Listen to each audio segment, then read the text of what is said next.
Pour lui, l'actualité n'a aucun secret. Cube Radio. Vous vous êtes peut-être fait la réflexion. On a bien eu un été pluvieux. Ça n'a pas été un bel été pour nos vacances. Pensez à nos agriculteurs. Pensez à ceux et celles là, qui nous fournissent nos légumes, nos fruits, le garde-manger du Québec. Pas évident pour eux non plus. Et là, des chiffres à l'appui dans le devoir nous apprennent que la saison agricole a été vraiment très, très, très difficile. C'est une des plus désastreuses même de l'histoire récente. C'est quand même pas rien. Martin Caron est président général de l'Union des producteurs agricoles. Bonjour, M. Caron. Bonjour. Décrivez-nous un peu la gravité de la situation cette année. Bien, la gravité, tout d'abord, ça a commencé avec un gel printanier qui est arrivé pour nos pommiculteurs, entre autres.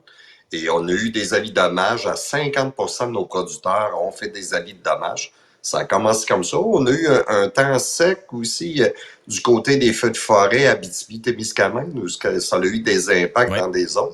Et ensuite de ça, on a tombé avec de la pluie au mois de juin, mais surtout le mois de juillet, où on a atteint des records de précipitations, entre autres, dans bien des régions au niveau du Québec. Ça a eu des impacts majeurs sur la production au niveau maraîchère et horticole, entre autres. Et ça s'est poursuivi, ça s'est maintenu à ce côté-là. Et là, ça amène naturellement problématique de récolte, problématique aussi de qualité de produits et d'éviter le gaspillage alimentaire parce que il y avait de la pourriture qui se faisait directement dans les champs avec nos produits. Décrivez-nous un peu là, l'ampleur de cette augmentation-là au niveau des demandes de réclamation. Les chiffres ont explosé. Les chiffres ont explosé. Puis, dans un premier temps, il faut expliquer aux gens que nos programmes d'assurance récolte sont là, mais nous, les producteurs agricoles, on est ceux qui contribuent le plus dans ces montants-là. Ça, quand vous entendez des millions, entre autres, il faut tout le temps prendre que le producteur a contribué à 40% de ces montants-là. OK, donc là, cette année, on est à 49,6 millions pour la financière, puis là-dessus, vous avez contribué pour 40%. 40%, okay. Au moins, ça, c'est la base en partant, parce que c'est comme des programmes mutuels qu'on verse avec des primes et des franchises, etc. Et là, vous avez le fédéral qui contribue à 36%, 24% le provincial.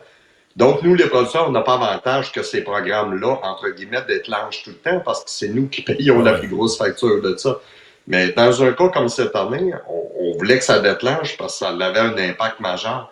Et c'est pour ça qu'on demande un programme plus élevé, un programme ad hoc, parce que c'est vraiment exceptionnel qu'est-ce qu'on vit présentement.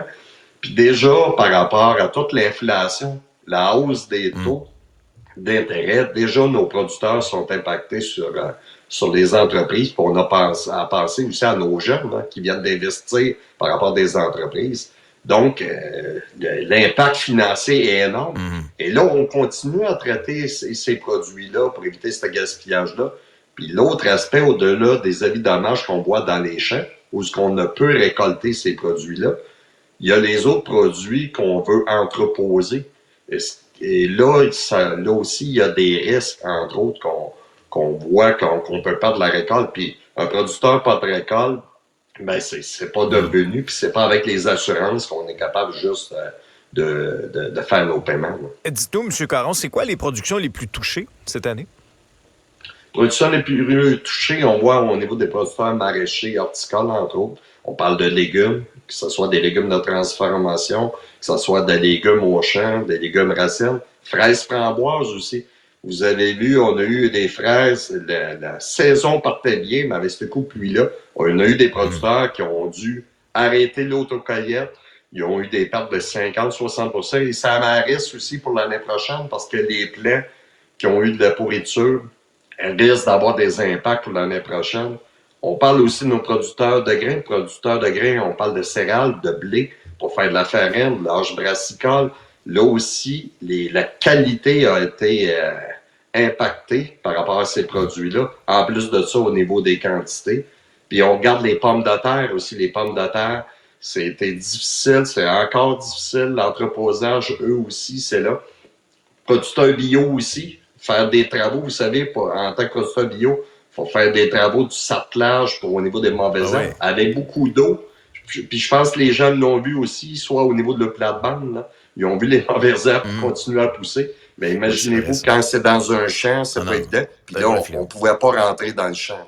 Fait que c'est assez généralisé, là, selon le portrait que vous nous dressez, Monsieur Caron. Est-ce que dans ce contexte-là, on doit aborder maintenant ce qu'on vit comme cette année? Ce ne sera peut-être plus l'exception, mais ça risque d'être la règle. Est-ce que c'est ce que vous appréhendez?